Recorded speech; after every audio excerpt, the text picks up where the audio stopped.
are you able to hear me? Yes, I can hear you. How are you? Perfect. Pretty good. How are you? I am also fine. By the way, my name is Sonia, and today I will be taking your interview. Okay? Okay. Okay. Okay. Can you please introduce yourself? Sure. My name is Ruby Katz, and I am an author of romance novels. Okay. We all love romance novels, especially me. I am a big fan. Can you tell what is your favorite book you have read? Oh, that would probably be it's actually a trilogy by Nora Roberts, and it's the Bride trilogy, where it's the series where one is the photographer, one is or it's a quartet, sorry. The photographer, the florist, the baker, and then the wedding planner, and they all work together and they all find love through working with them. Okay. And it's one of my favorite books. I've read it so many times, Okay. like all four of them. And where you are joining us from? I'm joining from the United States in New Jersey. Okay. And can you tell the title of your book? The most recent book that I have out is called Challenging the Heart, and it is a sports romance between a mixed martial artist and the PR woman who is hired to help him fix his image Okay. because his world is like falling apart around him. Okay. And what inspired you to write it? There was actually a series of events. Like when I was in high school, I tutored students. Okay. So I was one of the students that I tutored fought in the underground circuit where I lived in Florida. And so he used to always tell me stories about what was going on, the behind the scenes, and I always found it fascinating. And then, like 10, 15 years down the line, and I started writing original novels, and I went, some of the stories that he told me would make really fascinating books. So I'm going to turn those into So stories. inspired by real life events. Okay. Yep. Yeah.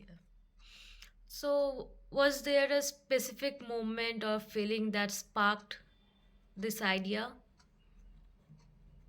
I was reading a lot of romance novels and a lot of sports novels and a lot of like superstar novels or movie star novels. And I was seeing a lot of the PR girlfriend stories.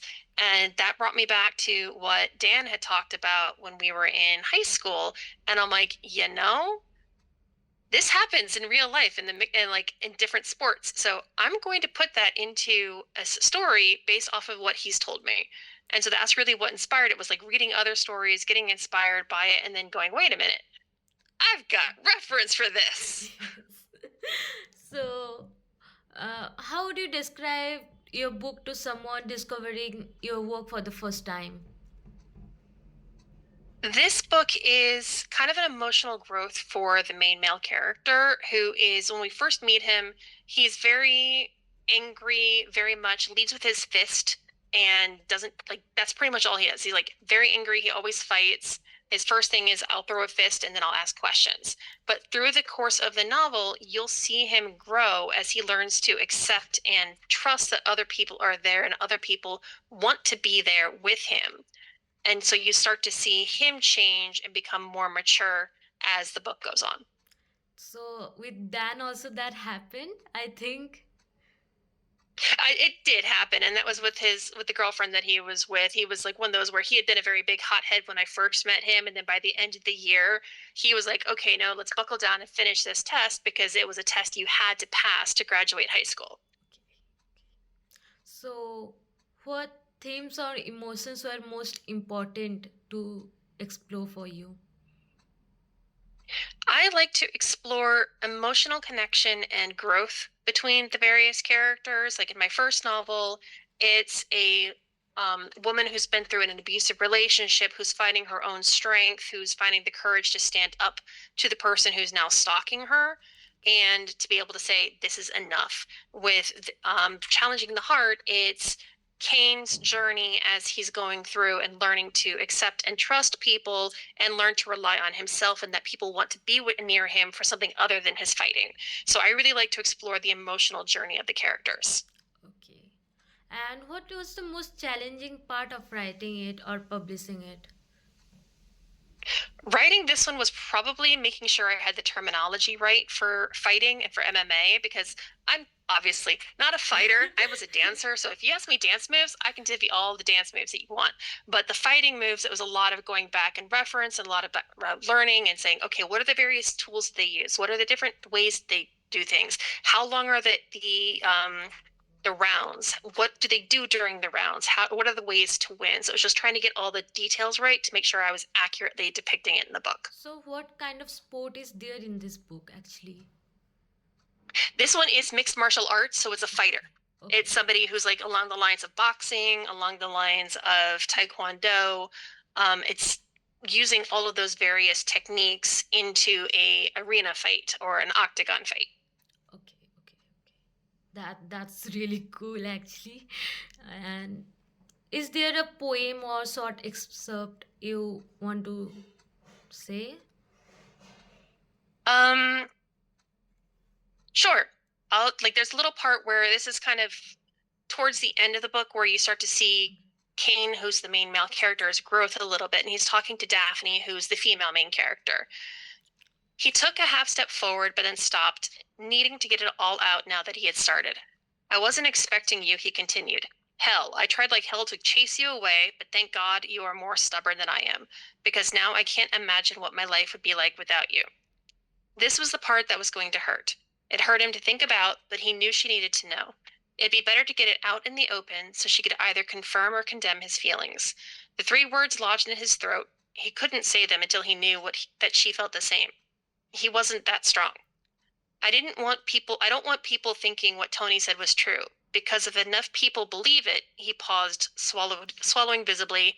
Maybe you'd start believing it too. Okay, that was nice actually. So, what you think readers hope you will feel means what they will feel? You hope. When people are reading this, I hope that they'll look at it and just kind of see like once you start to find people who trust you and show you that you can believe in yourself, like what changes you can have, or also like sometimes it's okay to reach out and ask for help. You don't need to do everything on your own. There are people around you who are there to support you. And all you need to do sometimes is just recognize and accept their help. So I want them to leave the book feeling kind of inspired, but also I write happy endings because there's enough chaos in the world. I want people to smile at the end of the book. So if everybody's smiling, I'm happy. Okay. So, and do you want to quote something from your book? Like your favorite quote or something? Um, oh, like you ask me. That's like asking me which of my children I like best. um, okay. There's one little sequence where it's like when he didn't hear any sound from Daphne behind him, he let out his breath and continued. Then you became the bright point of my life, the good that came after all the struggling, all the fighting. And God had been there, and there had been a lot of fighting. One of his first memories was of his parents screaming at each other before his dad walked out of their lives for good. He turned the burner off and transferred the chickens to 2 plates. I'm afraid, he admitted finally. Not of losing the fight. Hell, I've lost before. I know how to come back from that. I'm afraid of losing everything else. He exhaled slowly before lifting his head to meet her eyes. Most of all, I'm afraid of losing you. So, I have a question, like real Okay. curiosity, that Dan really knows that you wrote this book. Yes. Okay. And what was his like reaction after this? He's just more like looking at me going, you wrote a romance book about my life? No. But I'm like, it's not about your life. It's about stories you told me when we were in high school, you idiot. And what advice would you give to someone who wants to write but feels unsure or afraid? I would tell them that I used to be that person. I would write in my journals. I would just write in on my computer and not share it with anybody. And then I started getting into poetry writing, and then I started getting into writing contests.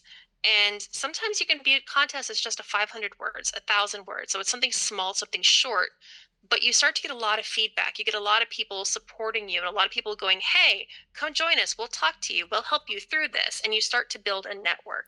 So, what I would say to someone who's curious about it but is hesitant, start. That's the hard part. Yes. Getting those first words down is the hardest thing that you will ever do.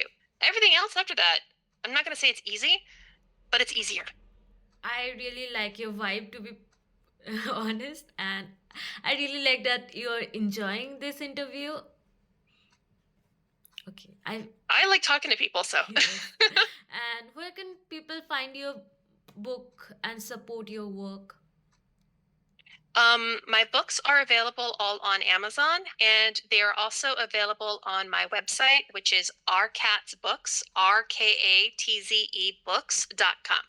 Okay, so we will attach it in the description box. Okay. Okay. Okay, Fine. perfect. Okay, fine. So that's it for today. I think you have loved it, and hope you loved it actually. And it was really nice talking to you. And okay. It was wonderful talking to you as well. Okay. Bye. Bye.